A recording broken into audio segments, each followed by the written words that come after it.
Muy bien, mi taller, con el favor de Dios, y como dice Nachito, si Dios nos presta la vida, se llama Estableciendo una cultura de honor en nuestro entorno. Para vivir con pasión y grandeza sostenidas, yo tengo que establecer una cultura de honor en mi entorno. Mi entorno comienza con mis más íntimos, se extiende a mi familia más lejana, pero que sigue habiendo una conexión de sangre con ella, se extiende a mis amigos, se extiende a mis vecinos, compañeros de trabajo, compañeros de estudio, compañeros de la vida, compañeros del camino, a mis enemigos o los que se sienten mis enemigos, a los que no me es fácil amar, se extiende a todo el mundo que el Señor nos ponga por delante. Y para establecer una cultura de honor, yo tengo que amar como Jesús. Amar como Jesús amó. Yo no puedo honrar si no tengo claro cómo Jesús amó, porque lo que se la pasó haciendo el Señor Jesús fue honrando, amando, sirviendo y en especial amando, honrando y sirviendo a los invisibilizados, a los más vulnerables, a los que el mundo quería excluir y quería invisibilizar. Entonces, yo preparé unas imágenes para que todo sea como taller y no solo sea información, sino que podamos pasar, como alguna vez yo les expliqué, la sabiduría siempre recorre un camino. ¿Cuál es el camino que recorre la sabiduría? Desde la información que yo recibo acerca de algo que me interesa conocer, pasando al conocimiento, que es esa información probada científicamente, o sea, con fuentes muy confiables, luego de información a conocimiento, de conocimiento paso a comprensión o entendimiento, que significa que yo ya asimilé esa información y es muy clara para mí. Y de comprensión y entendimiento paso a discernimiento, que significa que yo ya puedo distinguir que esta información me hace pasar de algo que no me está trayendo vida a algo que me va a traer vida. Algo que me tiene bloqueado a algo que me va a hacer despegar en lo que necesito despegar. Y finalmente, sabiduría. Mire la secuencia. Información, conocimiento, entendimiento o comprensión, discernimiento y sabiduría. Sabiduría es que yo adopto ya nuevos hábitos, adopto nuevas costumbres, no una sola vez, sino a partir de ese momento. ¿Cómo sé que llegué a ser sabio? Porque lo que antes era información, conocimiento, que llegué a comprender y a entender y a discernir para abrazarlo y traerlo a mi vida diaria, ahora lo pongo en práctica en el día a día. Ese es el recorrido de la sabiduría. Información, conocimiento, entendimiento o comprensión, discernimiento y sabiduría. Ahora yo solo les voy a dar la información, el conocimiento. Ustedes van a llegar por el Espíritu Santo al entendimiento y al discernimiento, pero solo por el Espíritu de Dios ustedes van a llevar esto al día a día. ¿Qué van a llevar al día a día? Amar como Jesús. Entonces la primera imagen, y los que están escuchando después el taller, cuando está grabado, van a entender que las imágenes, eh, pues intentaremos colocarlas en el video en una edición, pero básicamente una imagen me ayuda a entender algo más fácil que simplemente un, un párrafo o una frase. Entonces, esta primera imagen, perdón que se la mandé fue a Aurelito, es el texto específico donde Jesús dice que amemos como Él amó, no como nosotros pensamos que deberíamos amar a la gente. Ese texto está en Juan 13, verso 34 y 35. Solo amando como Jesús puedo establecer una cultura de honor en mi entorno. Entonces le voy a pedir a alguien que quiera leer la imagen, la letra está grandecita, eh, Juan capítulo 13, verso 34-35. Esa es la base bíblica de amar como Jesús. ¿Quién quiere leerlo, por favor? Yo lo leo, Waltercito. Adelante, Aurelito, por favor. Juan 13, 34, 35. Un mandamiento nuevo les doy, que se amen los unos a los otros. Como yo los he amado, así también ámense los unos a los otros. En esto conocerán todos que son mis discípulos, si tienen amor los unos por los otros. Muy claro. ¿De dónde parte este mandamiento, muchachos y niñas? Parte de otro mandamiento que ustedes conocen desde niños. Cuando le preguntaron al Señor Jesús cuál es el más grande y más importante mandamiento, dijo, amarás al Señor tu Dios. Eso está en Deuteronomio 6 y lo vuelve a repetir el Señor Jesús en Mateo 22. Tengan en cuenta esos dos capítulos. Con toda tu alma, con toda tu mente, con todas tus fuerzas, con toda tu vida. Dijo, y el segundo es semejante, o sea, está en el mismo orden de importancia. Y amarás a tu prójimo o próximo como a ti mismo. Como tú te amas, así amarás a tu más próximo. De ese segundo mandamiento que está al mismo nivel del primero se desprende Juan 13, 34 y 35 que acaba de leer Aurelito, que dice, ámense como yo los he amado. Entonces, ¿cómo amó Jesús? Sería la siguiente pregunta. Para yo saber cómo amo a los que están a mi alrededor. Para eso les preparé esta imagen. La primera manera en que Jesús amó fue siendo muy consciente, muy presente y nunca distante. Entonces, para amar como Jesús amó, yo tengo que ser más consciente, más presente y menos distante. Entonces, para comprimir este contenido taller, yo les coloqué la definición de qué significa ser consciente. ¿Sí? Cada una se las coloqué en un color diferente. ¿Y quién quiere leer qué significa ser consciente? Porque en el Congreso va a ser esto así, participativo, una comunidad de amor trayendo verdades desde su corazón como tesoros que descubrimos y no un monólogo. ¿Quién quiere leer qué es consciente? De todos los que están aquí. Adelante, Mimín. Ahorita me ayudas con el otro, Alejito. Adelante, Mimín. ¿Qué es ser consciente?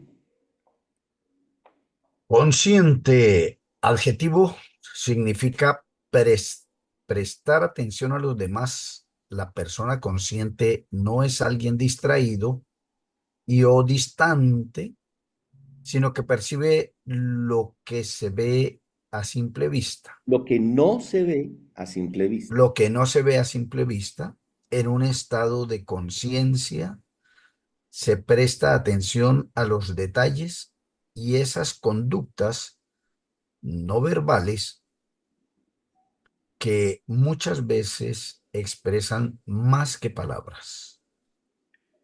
¿A qué le ponía atención el Señor Jesús para hacerle ver a la gente que era una persona presente y no distante a esos detalles que otros pasan por alto? Entonces, para amar como Jesús, necesitamos ser más conscientes y menos distantes. Ese es el primer rasgo de 5 para amar como Jesús. Muy bien. El segundo rasgo, donde ya el color cambia, se los coloqué en amarillo, que aquí, como dice el refrán, para gustos los colores. Entonces Alejito nos va a leer que para ser como Jesús, yo tengo que ser más accesible y menos excluyente. La segunda parte de cada frase es la que me impide amar como Jesús. En la primera frase, para amar como Jesús tengo que ser más consciente y menos distante. ¿Qué me impide amar como Jesús? Ser distante hasta de mi gente más cercana. ¿Sí? En la segunda, más accesible y menos excluyente. ¿Qué me impide a veces amar como Jesús? Que soy excluyente con las personas. Entonces, como lo que queremos es lo contrario, Alejito, ¿qué significa ser accesible según esta definición? Accesible, adjetivo. En griego es parresia. Se puede traducir como de discurso fácil. En otras palabras, significa fácil de entender. Sinónimos: afable, abierto, amable y cercano. Eso es una persona accesible. Gracias, Alejito. Una persona accesible, como lo era el Señor Jesús, nuestro amado Jesús, era una persona afable, una persona abierta, una persona amable y una persona cercana. Es como cuando usted dice de alguien, lo conocí hace una semana, pero es como si nos conociéramos hace mucho tiempo. Una persona que es fácil de abordar, es una persona que no excluye, que no excluye. Y voy a ir poniendo ejemplitos. Cuando ustedes van a una reunión o un cumpleaños de la familia de Albertico o de Paticita, siempre verán a dos empleados de ellos de muchos años, de una empresa que tuvo Paticita de uniformes de colegios. Cualquier otra familia dirían, pero ¿por qué invitaron a los empleados de esa empresa a la fiesta? Porque para amar como Jesús tengo que ser accesible y no excluyente. Y ellos llegan felices y saben que son invitados como cualquiera de los familiares lejanos o cercanos de ellos, y nosotros los saludamos no como tú eres el empleado, sino hola, ¿cómo estás? Y están totalmente incluidos disfrutando la fiesta. ¿Por qué lo cito? Porque no todo el mundo invita a los empleados de su empresa a las fiestas familiares. Eso es ser accesible. Eso es decirle a otro, no me importa tu estatus, si terminaste una carrera, si no la terminaste, cuál es tu vocación, tecnología, tecnólogo, técnico. Yo no te excluyo porque yo quiero amar como Jesús. ¿Ok? Ese es el segundo rasgo. Más accesibles, menos excluyentes. ¿Mm? De esto está lleno de ilustraciones los evangelios, pero vamos a mirar algunas en una segunda parte, si Dios nos lo permite.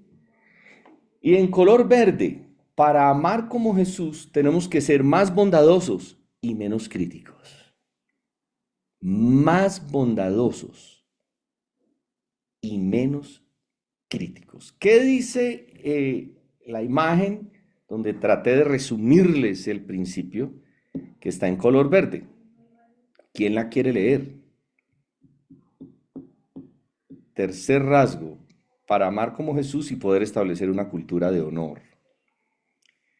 Dice así. Yo, ¿Quién? ¿Quién la yo, quiere? Héctor, adelante, por favor. dicen que la compasión es que te perdonen las cosas malas como mereces, y la bondad es recibir las cosas buenas que no mereces. Max Lucado dice, la compasión le dio una segunda oportunidad al hijo pródigo. La bondad le valió una fiesta. La bondad es su gracia. Es la cualidad más difícil de practicar. Duo Karl Barth, la risa o una sonrisa es lo más parecido a la gracia.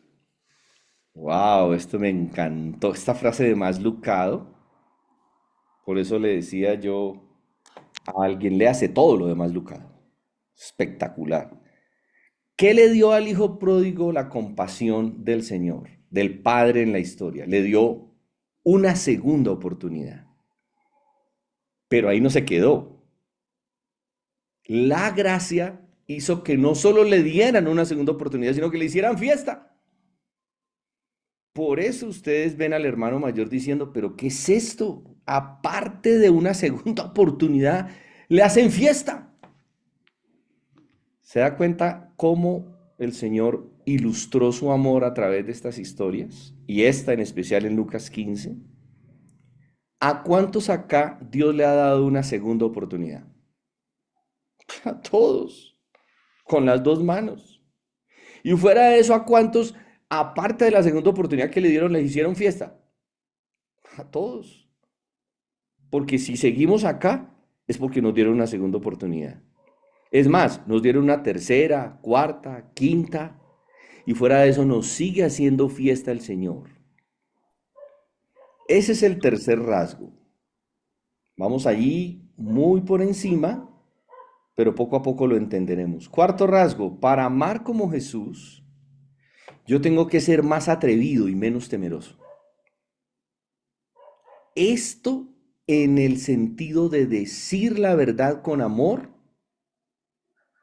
con franqueza y con respeto, pero decirla, no guardarla.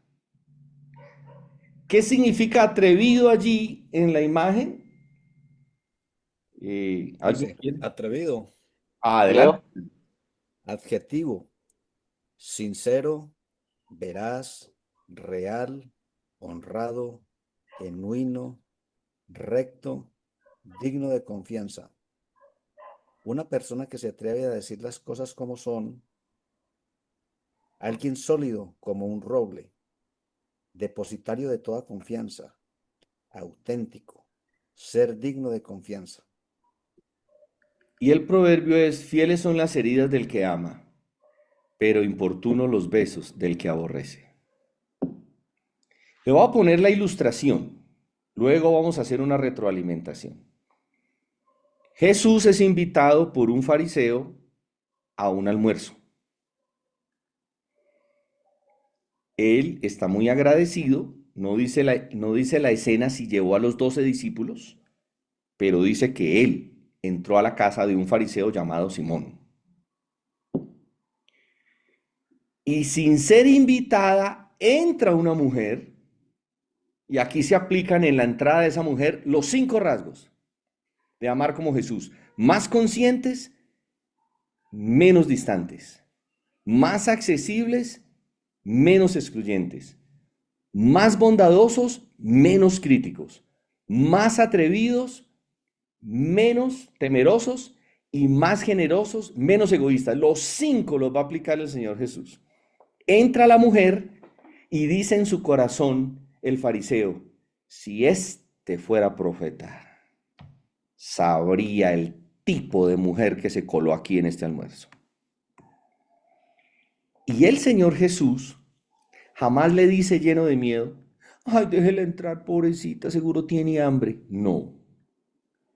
Deja que la mujer le exprese la mayor,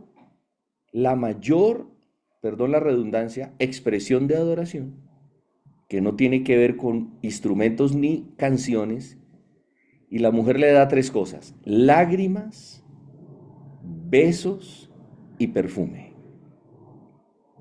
Y como el Señor Jesús leía la mente y el corazón, ¿a cuánto les gustaría tener ese don del Señor Jesús de leer la mente y el corazón?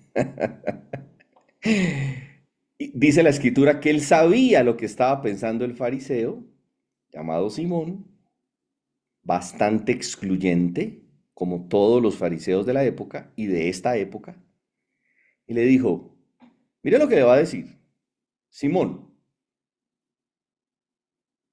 casi que le dice lo que le dijo el Señor a Job, apriétate el cinturón ahora que ya preguntaste, porque ahora yo te voy a preguntar a ti. Eso le dijo el Señor a Job en el capítulo 38. La traducción original dice, ciñe como varón tus lomos, pero aquí lo que le va a decir es, apretes el cinturón, para cuando yo le diga lo que le voy a decir no se le caigan los pantalones. Eso es lo que le quiso decir en otras palabras. Entré a tu casa, le dice el Señor Jesús, y no me diste beso. Eso se llama ser atrevido y nada temeroso. Porque los fariseos eran de la high class de la época. Él no estaba hablando con cualquiera y no le dio miedo. Entré a tu casa y no me diste beso.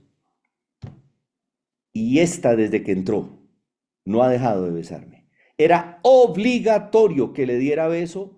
Así se saludaba en ese tiempo. Al que llegaba le daban beso. Así fuera un hombre con un hombre. Dijo, no me ungiste mi cabeza con aceite. La gente que recibía a un visitante para que pudiera refrescarse, le ungía la frente con aceite. Dijo, entré y no me ungiste con aceite, pero esta mujer me ha ungido con un perfume muy costoso. Entonces se imagina la cara del fariseo. Esa fue la segunda verdad que le soltó. Luego le dijo, no me lavaste los pies. El anfitrión tenía que sacar una vasija para refrescar los pies cansados del que venía por el camino. Ya le soltó 3 verdades. Dijo, y esta me los ha enjugado con sus lágrimas. ¿Cómo piensan que se sentía hasta aquí el fariseo? Le están diciendo verdades con franqueza, pero con amor y con respeto. Le están diciendo, usted es un patán, en otras palabras. Y para rematar le contó una historia y le dijo, alguien le debía un dinero pequeñito a otra persona y a otro le debía un dinero grandísimo. Y al que le debían dijo, los perdono, les condono la deuda. ¿Cuántos quieren que les condonen las deudas de aquí al 31 de diciembre? ¡Ah, aleluya! Yo también. Entonces le dijo, ¿cuál de ellos dos piensa que amará más? No al que se le perdonó la deuda más grande. Dijo, pues yo te digo, pensando en esta mujer, que ya el Señor Jesús había intuido que él decía, no se ha dado cuenta que es una mujer pecadora. Al que mucho ama, mucho se le perdona. Eso significa ser atrevido y no temeroso. El Señor Jesús amaba diciendo verdades que necesitamos escuchar. Y para amar como Jesús, yo le tengo que decir a mis amigos, y tengo que recibir de mis amigos que me digan verdades que yo necesito, que maten mis mentiras. Ese es el cuarto rasgo de amar como Jesús.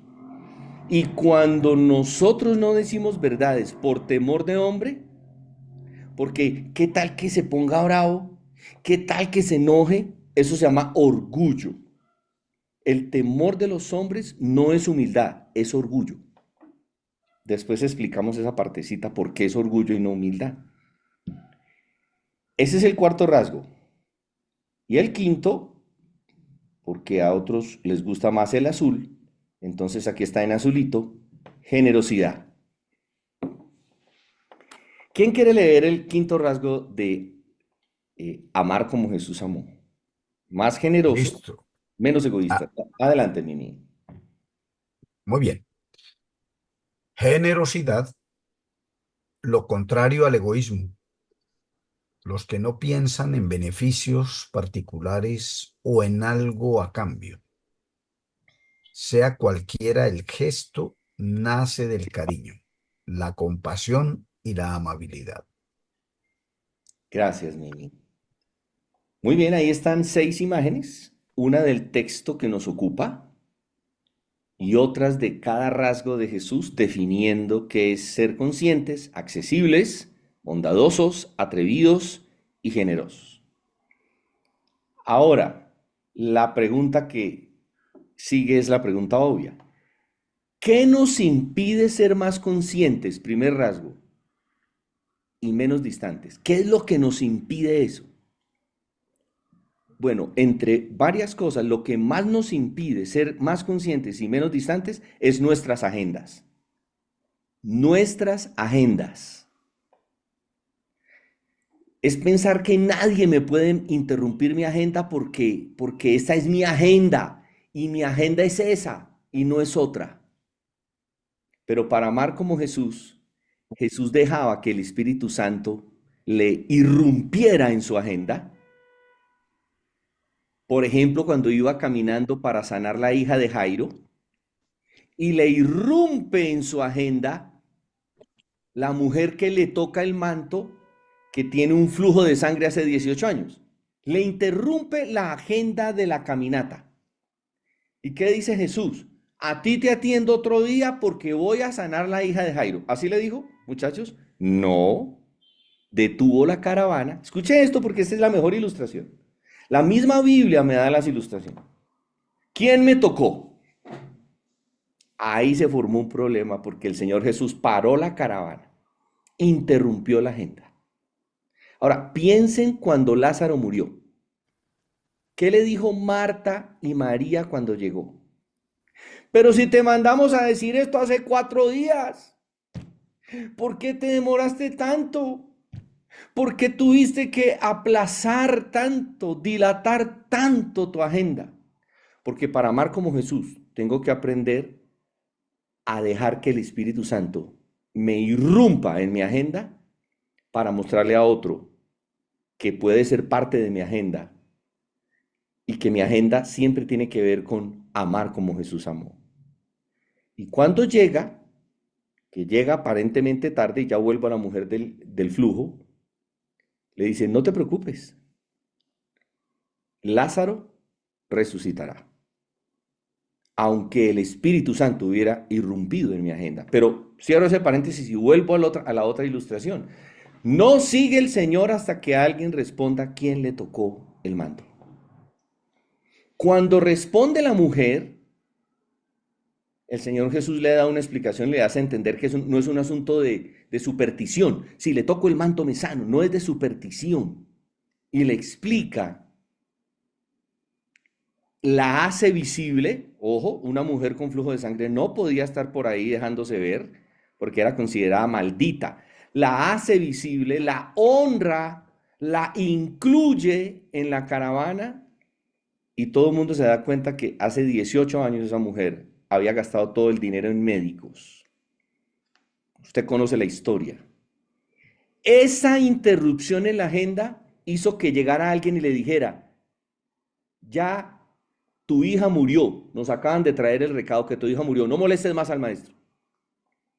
Pero Jesús, que no tenía el problema de nosotros, de permanecer en la agenda que el Espíritu Santo le había trazado y que el Padre había establecido, le dice a Jairo, vamos, tu hija no está muerta, solo duerme.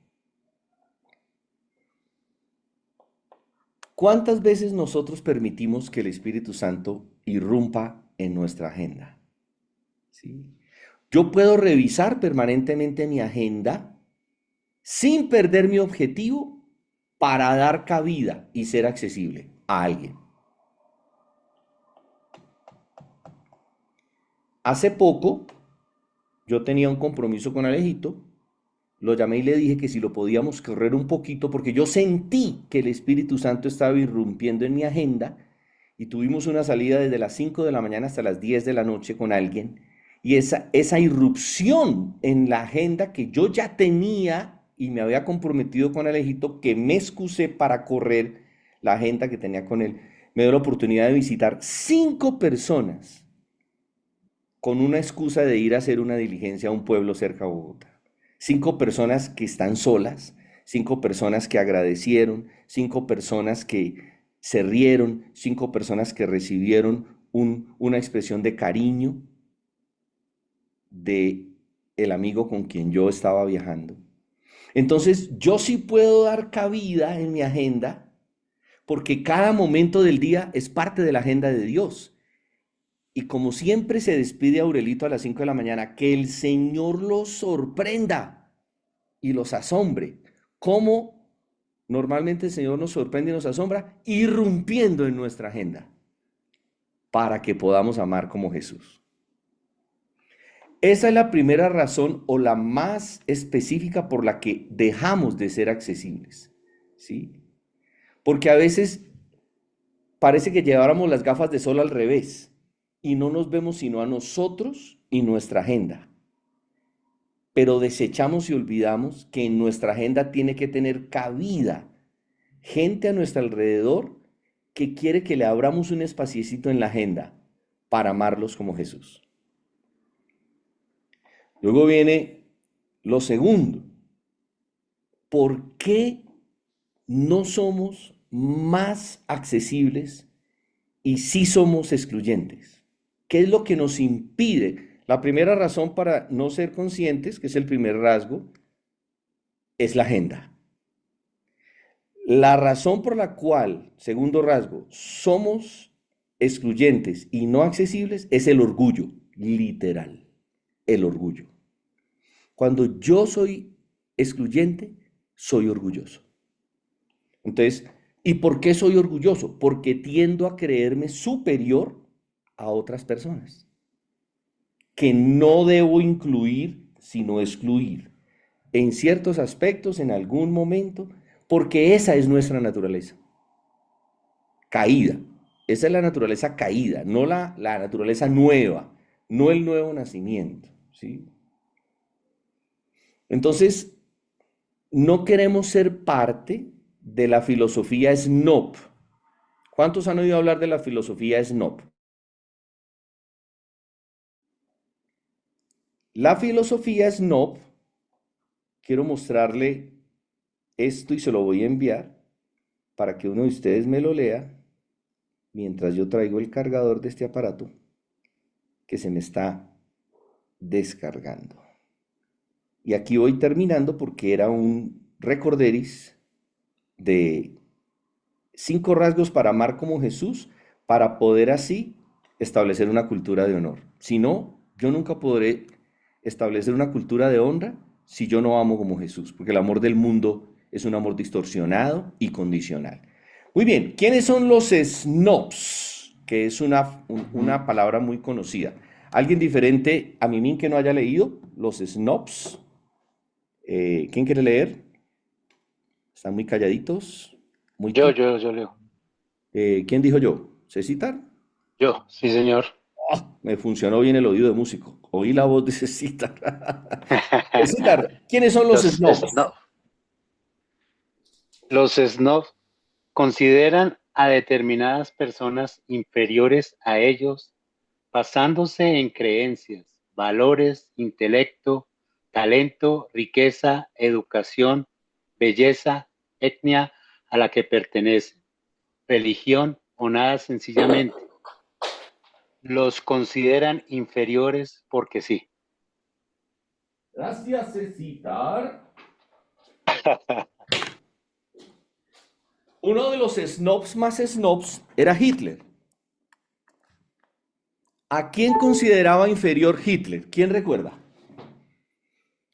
Dígamelo, estamos construyendo verdad entre todos. ¿A quién consideraba inferior Hitler? A los judíos. A los judíos. ¿A quién más? A los discapacitados. Ese era otro grupo que él pensaba que Los era inferior. discapacitados, los negros, Los etcétera. negros, los homosexuales. Un snob es una persona que tiene grupos que él considera que son inferiores. Entonces, el orgullo nos hace excluir a las personas que consideramos inferiores. Y eso está en nuestra naturaleza. Es algo por lo que siempre debemos pedir perdón. Pero como estamos construyendo verdad entre todos, ¿cuál es el antídoto para el orgullo? ¿Quién quiere leer el antídoto? Chachos, Ya. gracias por los que están con la cámara prendida. La humildad. ¿Quién lo quiere leer? Abra el micrófono tranquilamente y lo lee. Antídoto. Adelante. Ya voy. Antídoto. Sí. El antídoto para el orgullo insano es la humildad. Etimológicamente, humildad significa literalmente de la tierra. En otras palabras, la humildad se baja de su alto caballo para ponerse al nivel de los pobres y sencillos. La humildad se baja del caballo para ponerse al nivel de los pobres y sencillos. Por eso, el salmista dijo, inclina tu oído a mí.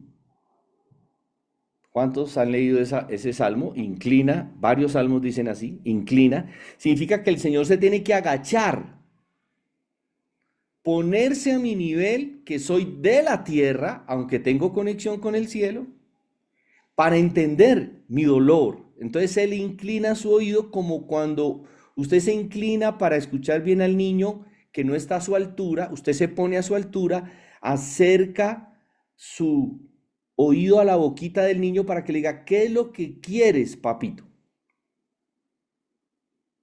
Usted se pone a la altura. Eso es lo contrario a excluir, ¿sí?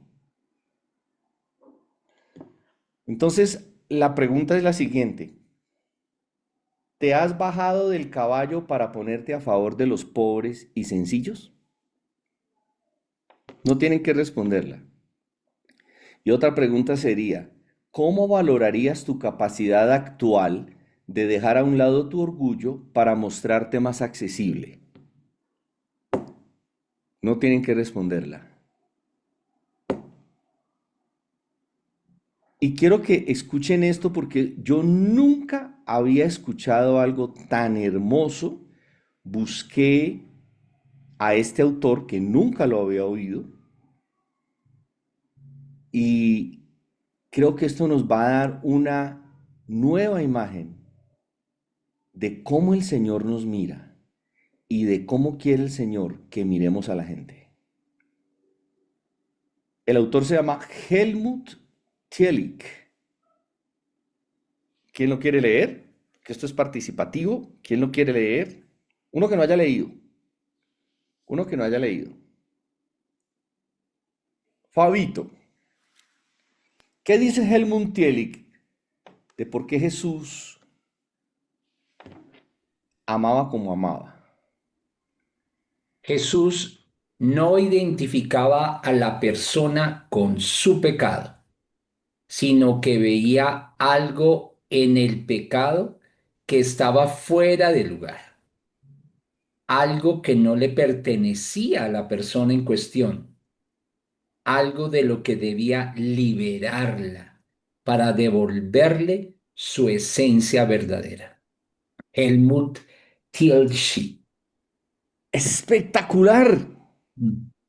Yo nunca había escuchado esto. Lo escuché mientras preparaba esto para la gente de nuestra comunidad y de todas las iglesias en el hogar que tenemos. Pero esto me parece maravilloso, muchachos, porque nosotros sí definimos a las personas por sus errores. Y decimos, por este error y por esta equivocación, a partir de ese momento, yo ya no tengo en primer plano a esta persona. Jesús no. La mejor ilustración, la mujer adúltera. La mujer adúltera tenía que quitarse la ropa hasta la cintura para recibir más vergüenza del hecho de que la hayan descubierto en adulterio. Nunca aparece el personaje que estaba adulterando con ella, que debería aparecer y le deberían hacer bajarse los calzones. Si a la mujer le hacían bajar hasta la cintura la ropa, a él le tenían que bajar también la ropa interior. Pero no aparece el personaje por ningún lado. Obviamente era una sociedad machista, pero viene el Señor Jesús y quiero decirles esto, no hay mayores rasgos de hombría y feminidad que estos 5 rasgos de amar como Jesús. Pero uno de los rasgos más impresionantes de hombría es que el hombre debe ser un rompedor de silencios. Y Jesús fue el más grande rompedor de silencios. Porque el silencio, cuando yo lo entrego en medio de un caos, es una forma de maltrato. Si hay un caos y yo me quedo callado, como se quedó callado Adán frente al caos de la conversación del enemigo con Eva, eso es una forma de maltrato. Entonces Jesús espera y primero se dirige, después de estar escribiendo muy tranquilito, y aquí viene otra vez, atrevido y no temeroso. Ellos están tratando de jugarle una trampa y le dice, ¿qué dices frente a esto? Lo que el que esté libre de pecado, tire la primera piedra contra ella. Todos soltaron la piedra. Mire cómo rompe el silencio. Pero la mujer todavía está ahí avergonzada tapándose sus senos. está todavía avergonzada, pero ya escuchó lo primero. No escuchó silencio, escuchó que alguien rompió el silencio de su vergüenza. Y ahora viene lo mejor. Le dice a ella, ¿quién de ellos te condenó? Nadie, Señor. O sea, ¿quién de ellos te definió por tu pecado? Nadie, obviamente por lo que el Señor Jesús hizo, sino ya le venían diciendo adúltera, sinvergüenza, merece morir a piedradas. Dijo, yo tampoco te condeno.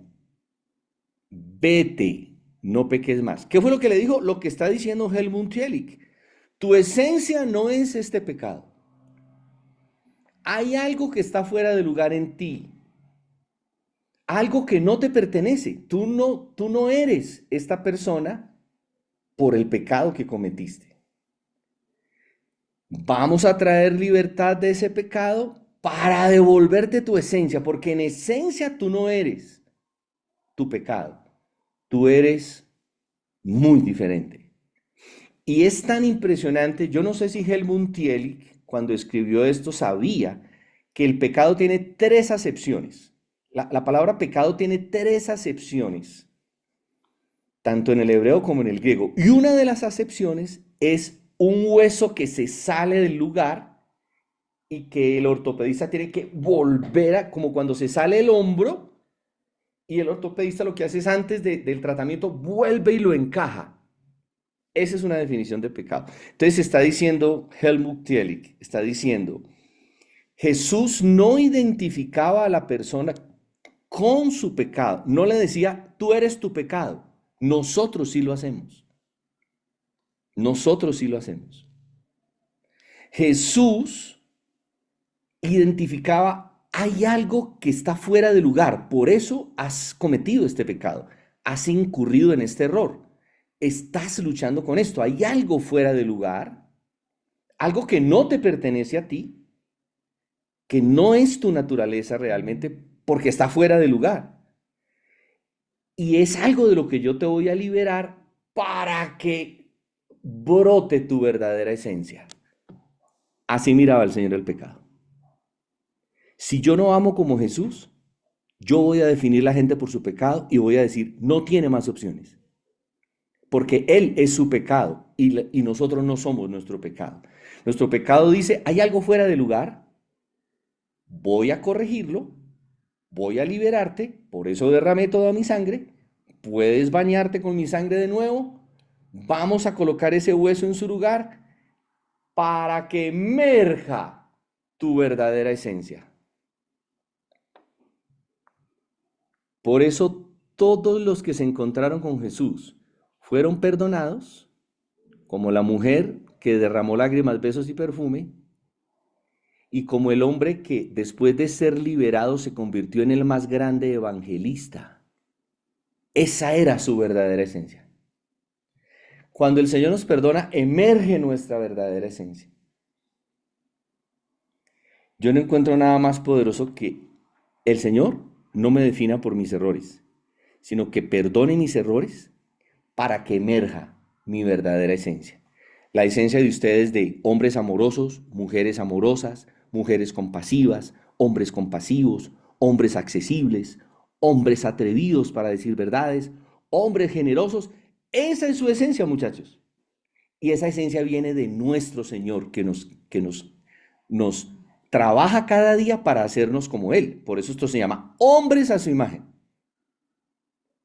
¿Nos va a costar toda la vida? Sí, no importa. Siempre que vuelva un error a aparecer, Dios nos va a decir, yo no te defino por tu error. Corrijamos esto que está fuera de lugar para que siga emergiendo tu verdadera esencia. ¡Wow! Nunca lo había explicado así. Creo que es por el Espíritu Santo que lo logré explicar así. Y ese es, a grandes rasgos, una de las condiciones ine quanum, que es una palabra que se utiliza en la carrera de Albertico. Ine quanum es en el campo jurídico. ¿Qué significa ine quanum, Albertico? Hay dos maneras de expresarlo. como tú lo dices, o sine qua non. No, es sine qua non, gracias por la corrección, es sine qua non. Pero hay gente que lo utiliza como tú, porque aparentemente el sin es que se le quita y no es cierto. Sine qua non es condiciones sin las cuales no se puede cumplir algo. Eso significa sine qua non.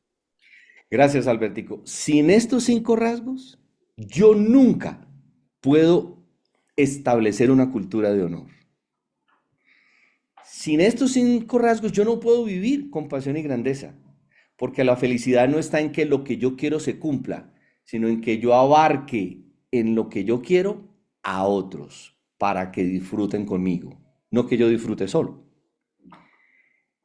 Esos son a grandes rasgos los 5 rasgos de amar como Jesús, que yo quería adelantar para no volverlos a repetir en el Congreso, sino poder decir de una manera práctica, y es un taller muy lindo el que vamos a hacer, práctico, escribiendo, para establecer una cultura de honor en nuestro entorno.